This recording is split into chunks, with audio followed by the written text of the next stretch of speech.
So happy Ekadashi, everyone. Here we are again to celebrate and to absorb ourselves, to take advantage of these special sacred days to get closer to Srila Prabhupada by hearing about his glorious qualities, how he demonstrated the qualities of a pure devotee, the 26 qualities. And we're getting close to the end of the 26. I think we're, so Siddhanta Prabhu has joined here. We're together today again. And we're on number 25. Is that right? Yes, 25, one more after today. 25, we will discuss the quality of a Vaishnava, where it's stated that he is expert. Expert. Yeah, expert. Now, this one was tough to, I mean, Prabhupada is expert in so many things. So his expertise is practically in every anecdote, every oral history that I recorded over the last 32 years here. So the ones I've chosen today, I think, are exemplary to that quality. And Prabhupada was expert in so many ways. He was expert in handling philosophical objections. He was an expert negotiator. He was an expert cook. He was expert at marketing, and he was expert as an educator. He was expert preacher, obviously. And to top things off, he was expert in dealing with devotee relationships and disputes with devotees, which is a talent. Not everyone has that ability to, be a mediator and a negotiator amongst Vaishnavas who might have a dispute between each other.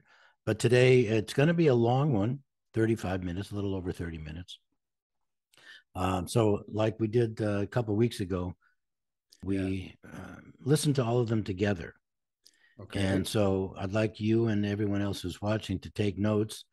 And again, at the end, because we're going to listen to 11 stories today. 11. And if you could pick out your 3 favorite, if it's possible, or you might say all of them are your favorites, but share in the comment section your opinion and what resonates with you and what inspires you that you would, like to share with your friends and family.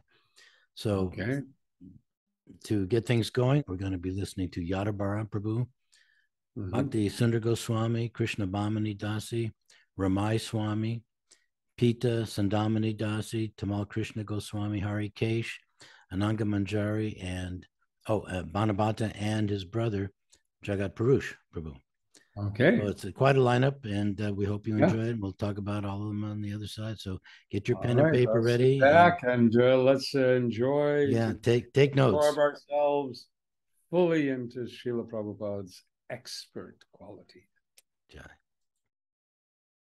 So in Prabhupada's room at the Bhaktivedanta Manor, 1973, and he was being interviewed by a reporter, a lady reporter. It was summertime, and she had a miniskirt on. So her first question to Prabhupada is, why do you have bald heads? And Prabhupada immediately replied, why do you have bare legs? Better to have a cool head to understand this Krishna consciousness. Prabhupada immediately had an answer, and just everybody laughed. Everybody just cracked up. But then the lady, metaphysical leader, she raised her hand and said, oh, for me, this chanting of repeatedly the mantra Hare Krishna is like some kind of self-hypnosis. Like some tribes in Africa, they repeat words and things and they enter in a state of hypnotic state. So the mantra repeating the mantra seems to mean something like that. Prabhupada said, well, that's your opinion, but you're not an authority. Our authority is Krishna. And in the Bhagavad Gita, Krishna says, Satatam kirtayantumam. My devotees always sing my glories. And she argued, well, for us Westerners, the authority is the philosopher Saint Germain. He's a French philosopher, not much known. And according to him, she said, we should chant the name of God, I am. Prabhupada said, I am is not a name. Maybe Jehovah, Allah are names, but I am is not a name. She said, well, in the Bible, when God was asked, who are you? He said, I am who I am. Prabhupada, I'm not familiar with that part of the Bible. Any of you have read that? One disciple said, yes, Prabhupada. When Moses was asked by God to free his people from slavery in Egypt, he asked God, and if they ask me who I am, who sent me, what should I say? And God's response was, tell them I am who I am. Prabhupada said, that's fine. God can say I am. You also can say I am. But both I am are not on the same level. When God say I am the Supreme. And when you say I am the part of the Supreme. So there's a difference. No? If the owner of a business say I am and his workers say I am, they are not on the same level. One is the boss, the other is the employee. She said, well, in essence, we are all the same, you know. Prabhupada said, essence means a spirit. Yes, God is a spirit, and we also are a spirit, but He's the supreme spirit, and we are the tiny spirit. God said, let there be creation, and immediately creation was there. But if you're hungry and you say, let there be chapatis, will be no chapatis. You have to sweat to get the chapatis. So there is a difference between you and God. And we all laughed, you know, Papa's remark. And then she argued, well, we are evolving. One day we will become gods. Prabhupada said there is no such evolution. The part is always the part, and the all is always the all. The part can never become the all. And she became a little disappointed. She said, oh, we are never become one with the all. Prabhupada said, you already are in the all. But you are not the all. It's like a part of a machine, a small part. You can say it is one with the machine, but it's not the whole machine, it's part of it. In the same way, although we are in the all, we are not the all ourselves. We are part of it. Do you accept that? Finally, the lady said, yes, I agree, Master. We are part of the all. Prabhupada, very nice. Bring the prasad. He will not stop until she will agree to the philosophy that we are one and different at the same time, that Lord Chaitanya's philosophy. We are a spirit, the same as God, but we are small and He's the great. Prabhupada told us in one lecture in Venezuela, Krishna conscious philosophy is very simple. God is great and we are small. And the duty of the small is to serve the great. That's simple. In Detroit, we were very fortunate that we were able to edit Srila Prabhupada's books. And I wrote Srila Prabhupada when I became pregnant with my son. And he wrote me such a kind letter back. And he said, I told him how I was going on Sankirtan full time. And he wrote me back. And he said, in the advanced stages of pregnancy, you should not travel by train or plane, and you should refrain from going on Sankirtan. And we would go for 8 hours a day in Detroit. And so I began editing Krishna book and also preparing prasadam for the devotees when they would return. And at that time also, I was working on children's version of Sri Upanishad. And I sent Srila Prabhupada the first chapter. And he wrote me back and he said, for children, it must be very easily understood.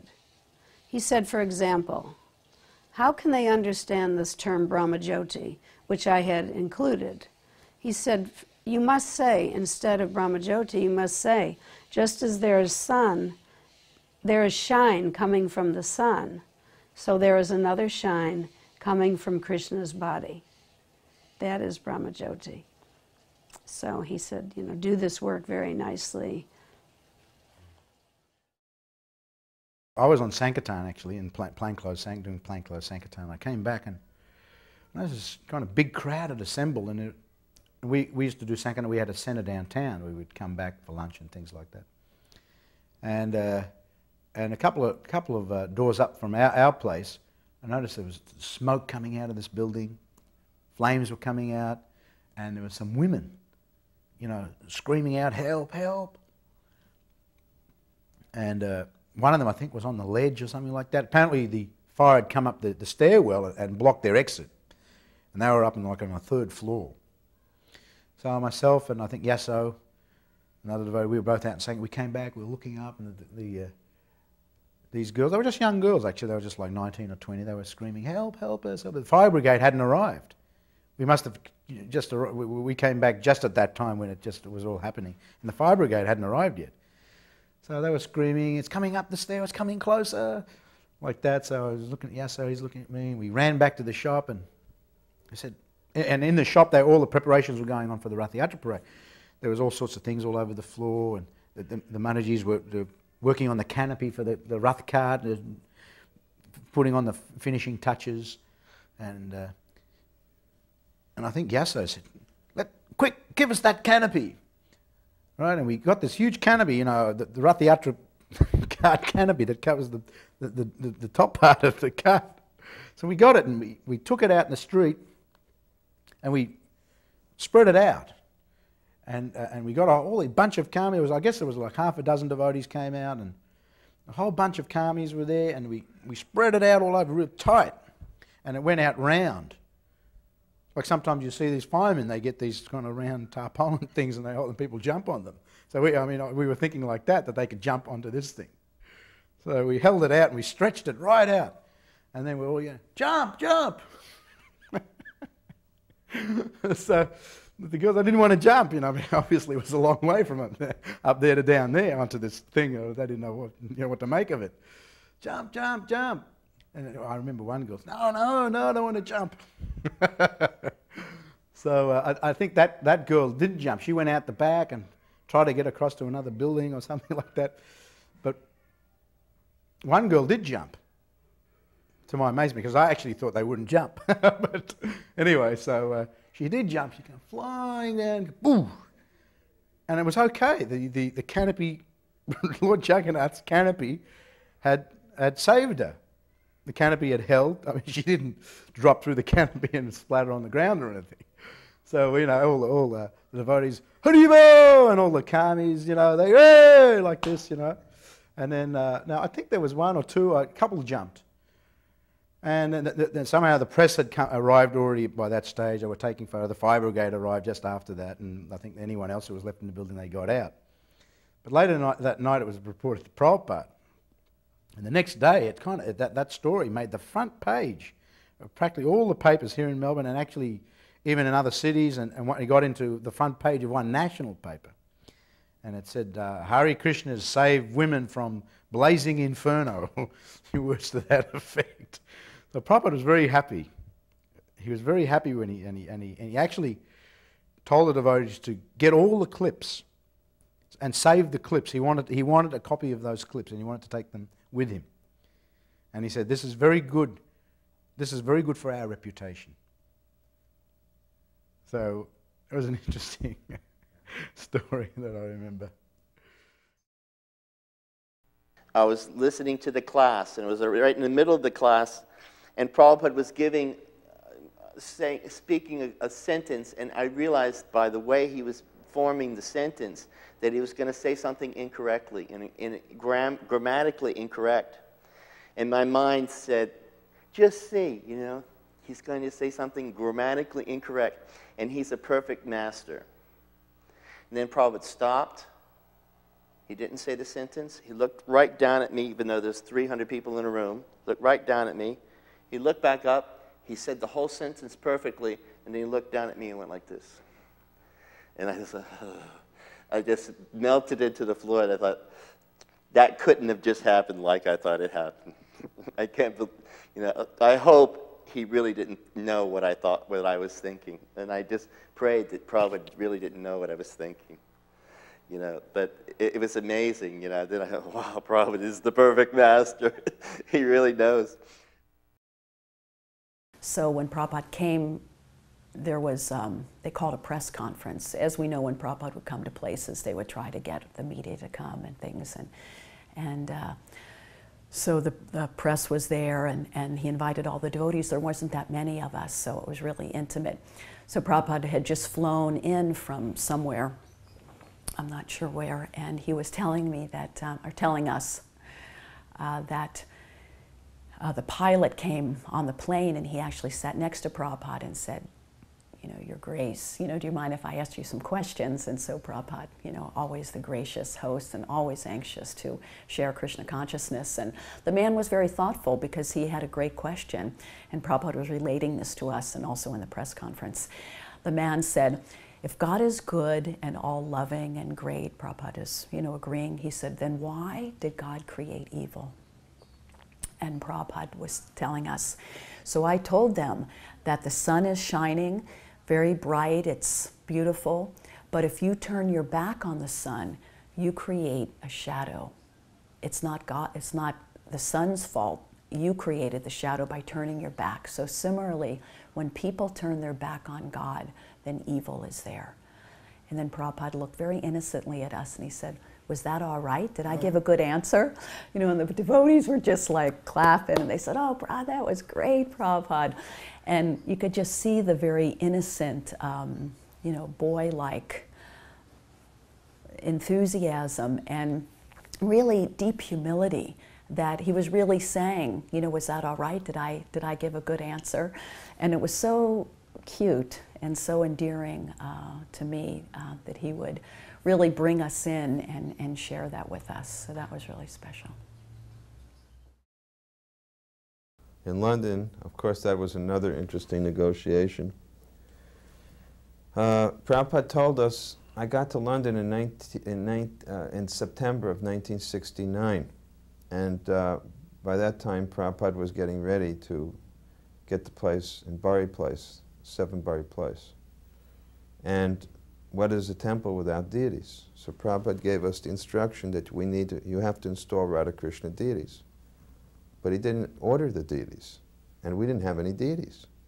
He just said, such and such, December so-and-so was the date of the opening, and you have to have Radha Krishna deities. So we, started to go. It was like trying to find a needle in a haystack. How are you supposed to find Radha and Krishna in London?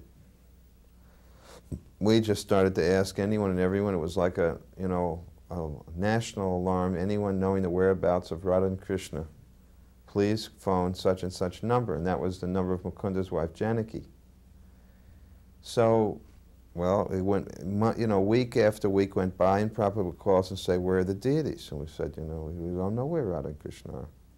Prabhupada said, you have to have deities.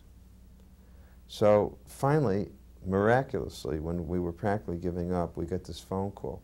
Janaki gets a phone call. Someone says, we have Radha Krishna deities. So immediately she informed Mukunda, and Mukunda and I went down to this man's house. And the man took us into his study, and he said, I have some Radha Krishna marble deities. Would you like to look at them? So, would we like to look at them? We were ready to jump out of our skins, practically. Sure, we wanted to look at them. And he took off the cloth, and, we just offered our obeisances, because that was Radhalanda Nishvara. So we said, they're beautiful. They're so beautiful. I mean, they were beautiful.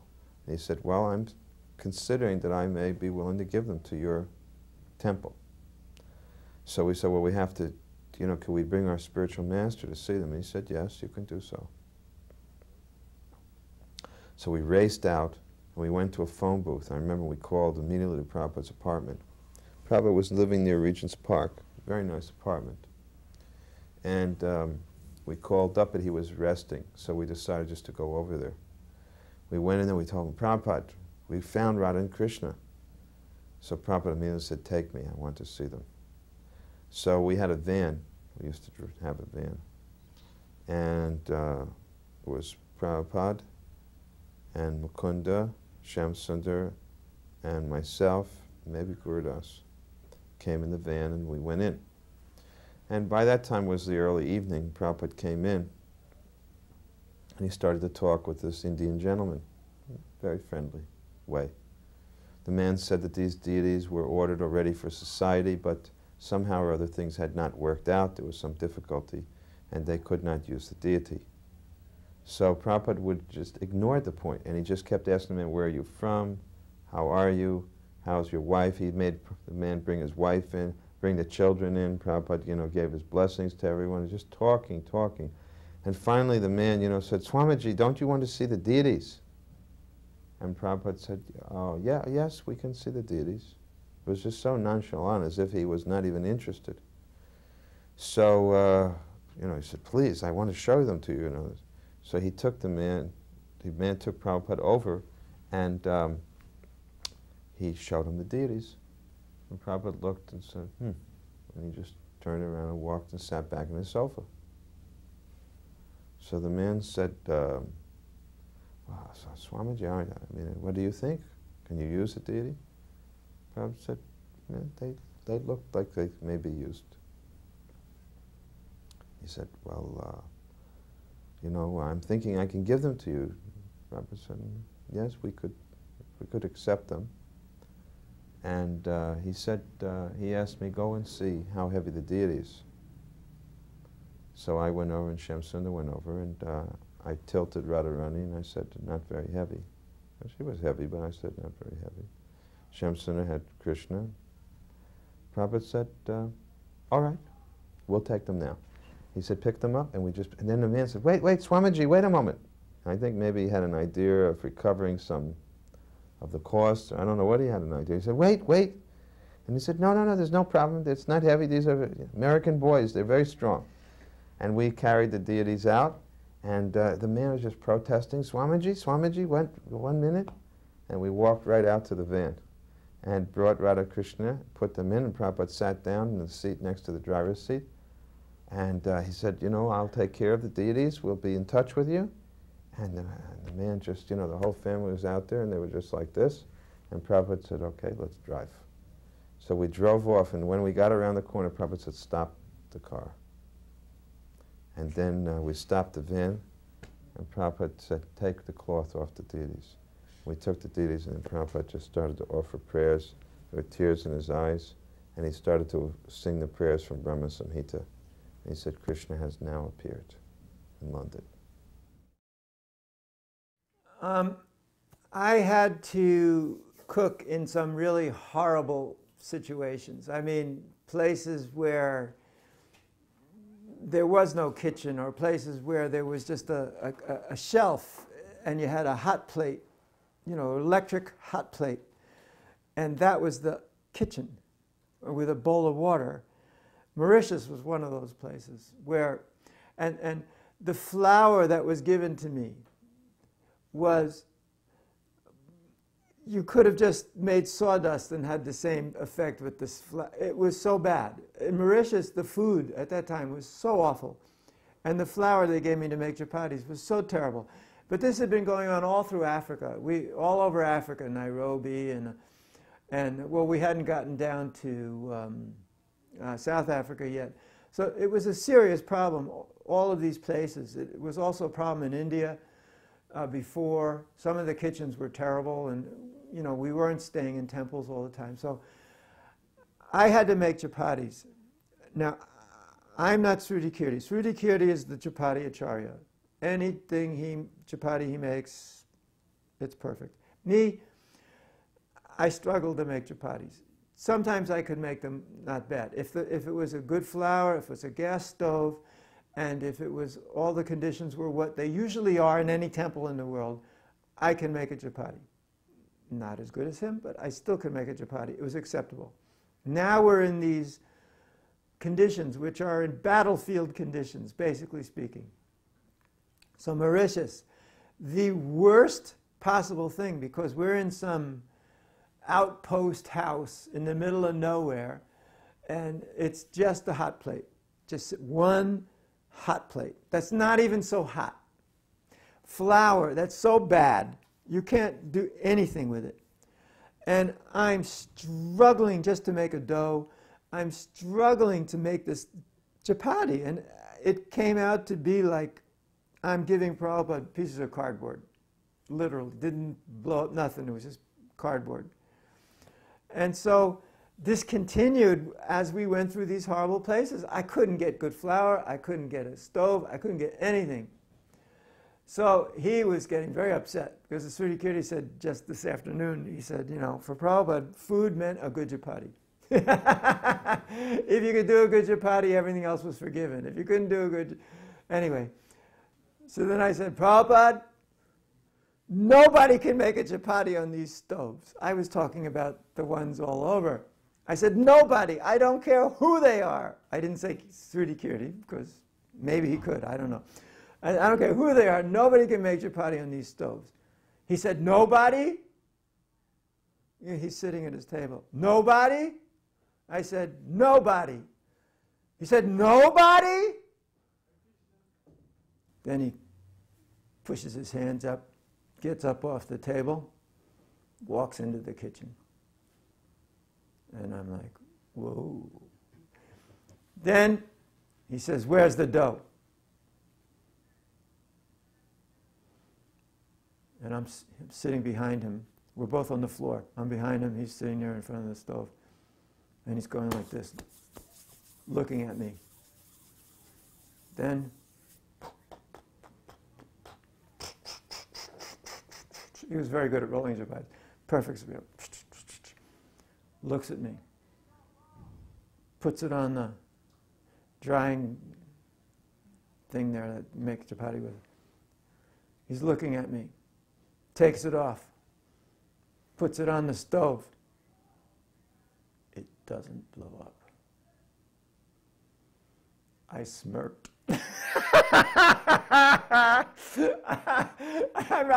I'm this far away from him, right? So he heard me smirk. I don't know if I can duplicate it exactly, but it was something like, you know, yeah. So then he turns around and looks at me, gets the dough, does it even faster, chucks it on the plate, throws it on the grill, it blows up. He picks it up with the tongs and throws it at my nose, and it bounces off my nose, and he stands up triumphant and walks out of the kitchen. And I'm sitting there hysterically laughing. It was the greatest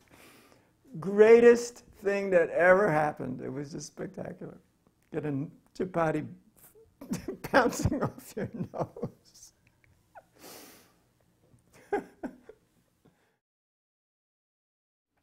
Hridayananda and I got to be in Prabhupada's room alone, and Prabhupada was sitting there. Maybe Sruti Kirti was in the background.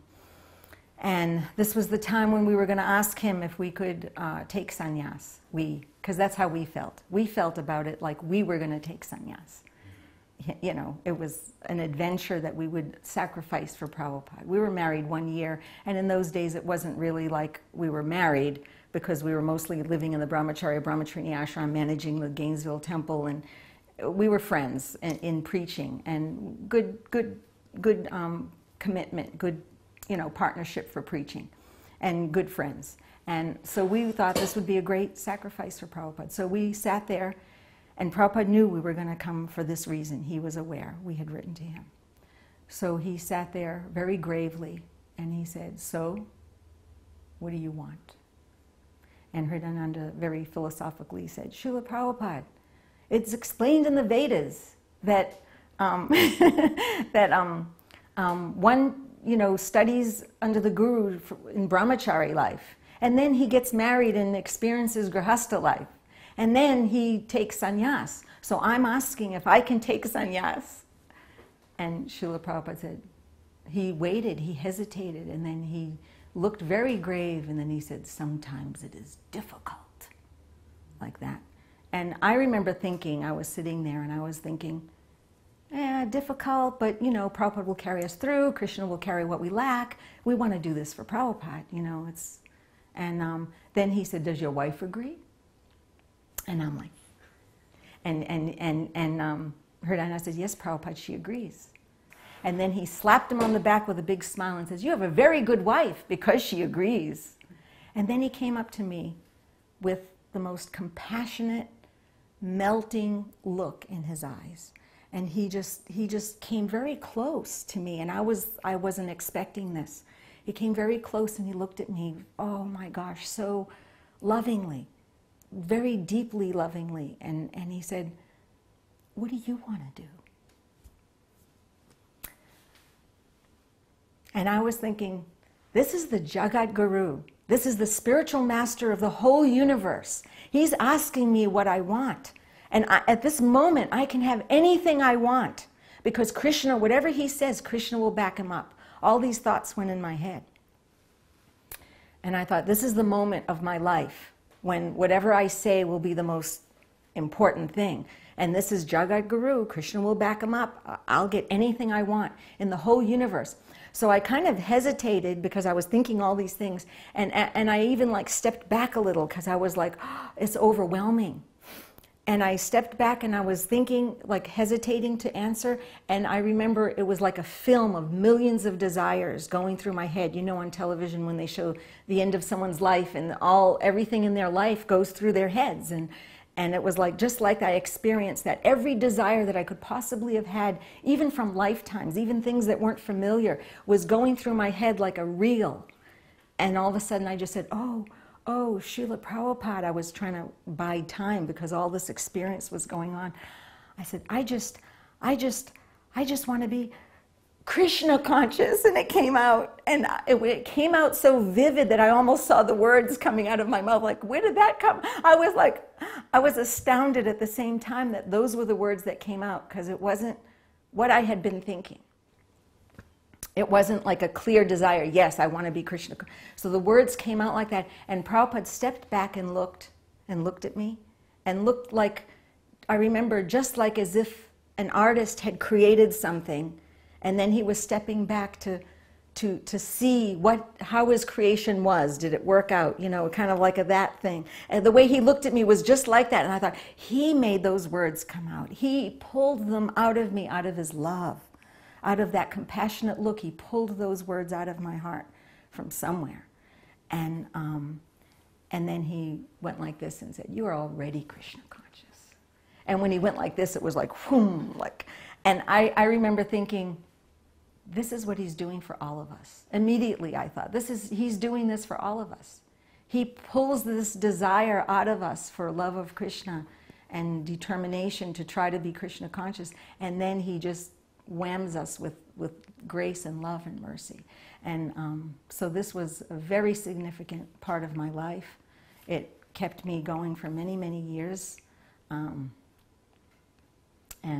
It's for all of us. It's for everyone. His disciples, grand disciples, it's for everyone. We are already Krishna conscious because of just trying to do something for him.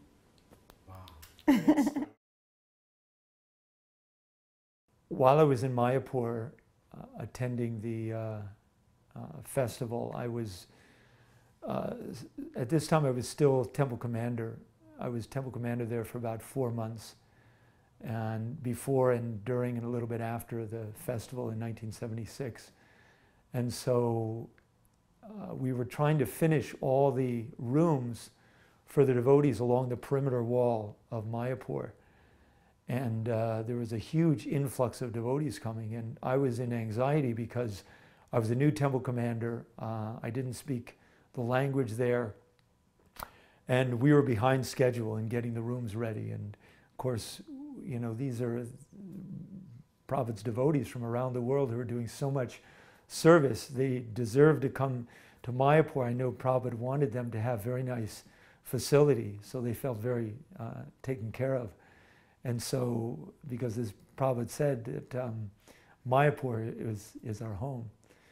So in that mood, I was trying to get every person who came a little early. Some devotees came a little bit early for the festival. So I was trying to engage them, especially able-bodied devotees, in helping get the rooms ready for the other devotees. So I was in a little bit of a passionate mode.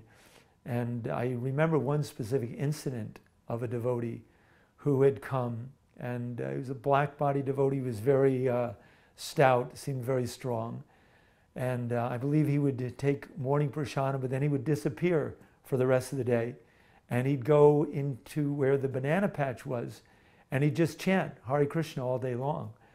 And I approached him and asked him if he would help. And he said, he's just in Mayapur just to chant Hare Krishna, and that's it.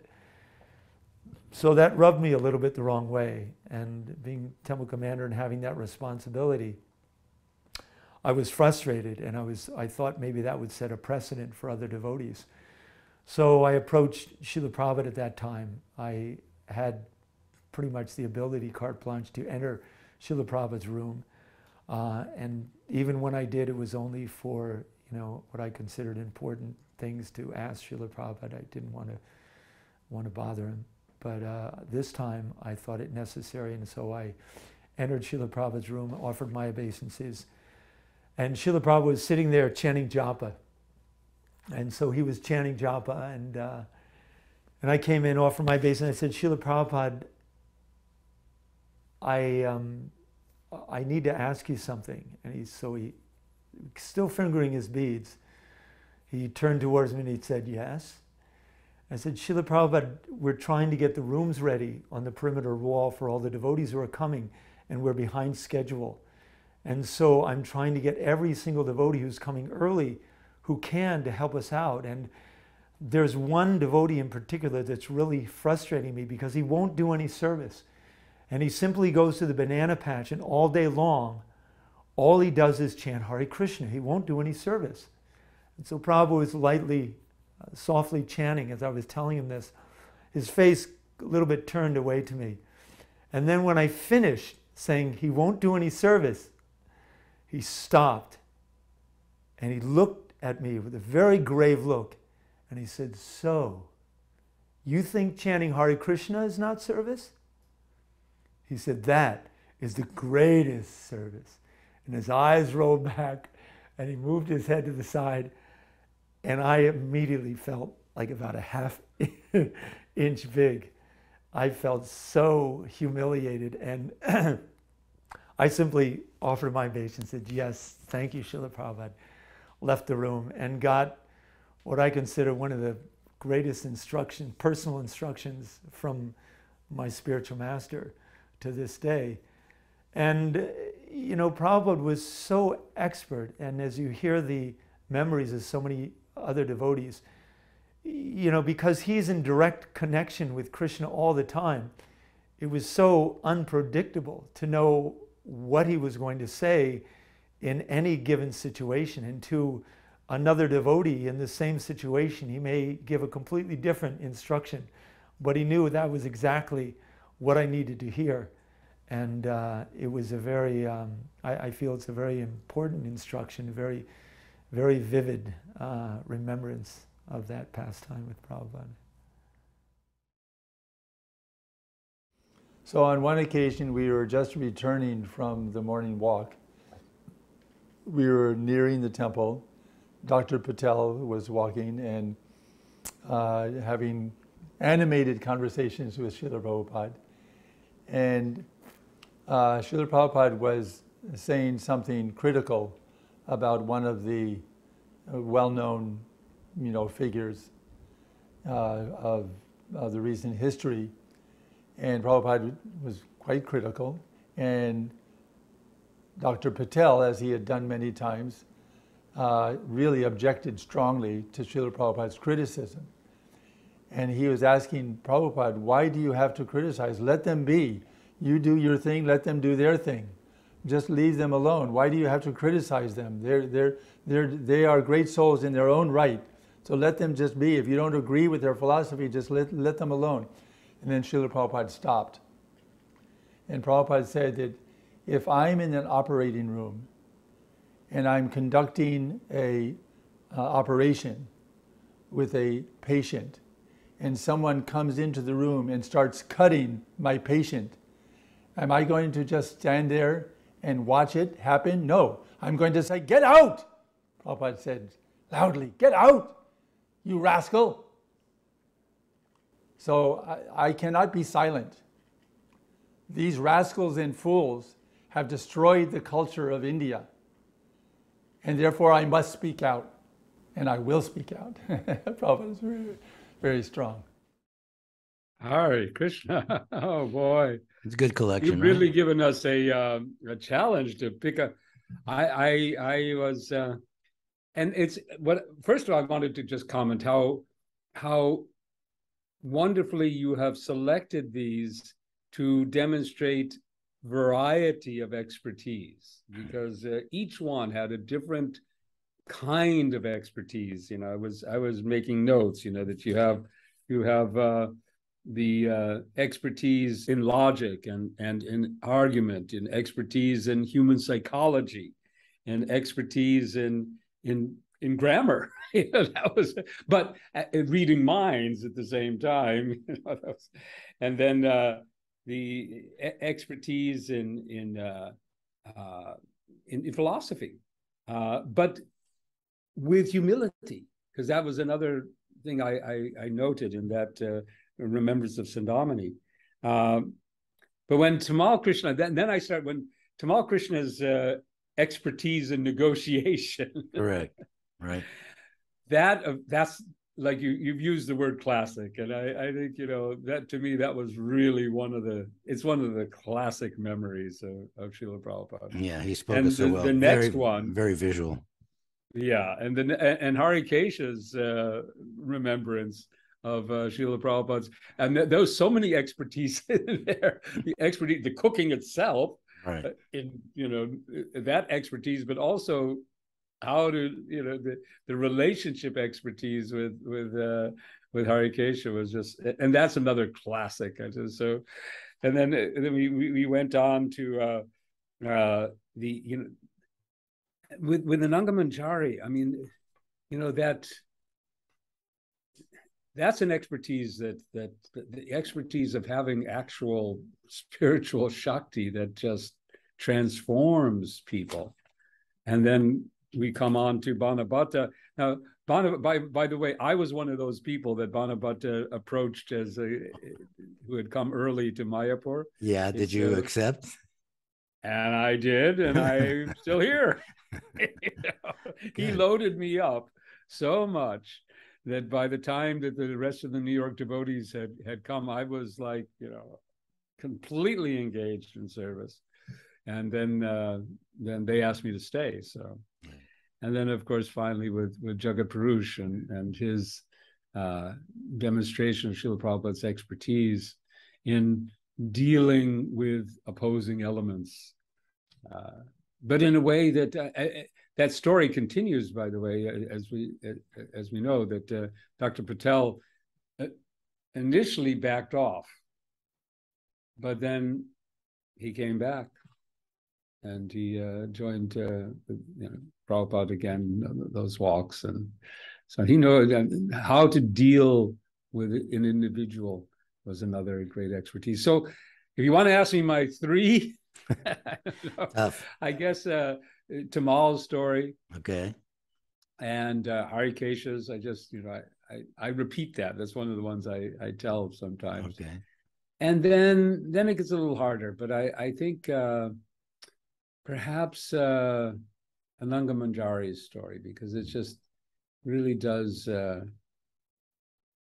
speak to all of us. Like she said, that Srila Prabhupada could pull out from us spiritual realization and Krishna consciousness. Right. So anyway. Good selections. Thank you. Well, your selection made it difficult, but anyway. All right. Those are the ones that hit me. Thank you for listening. They were all fantastic. All right. Appreciate all the time that you're allowing to share these stories about Prabhupada. Yes. I appreciate you for bringing it together. And I appreciate our audience for being with us. Right. Next time will be the last quality that we'll discuss, quality number 26. He is poetic. Poetic. So that'll be... yeah, that's a very deep quality of Srila Prabhupada. Right. Yeah. Anyway, thank you everyone for watching, and please share with others if you've enjoyed. Please do. Please and share do. share in the comments your choices. We want to hear your choices. Yeah. Okay. Hare Krishna. Jai Srila Prabhupada. Thank you very, very much, Siddhanta Prabhu. Jai Srila Prabhupada. Haribol.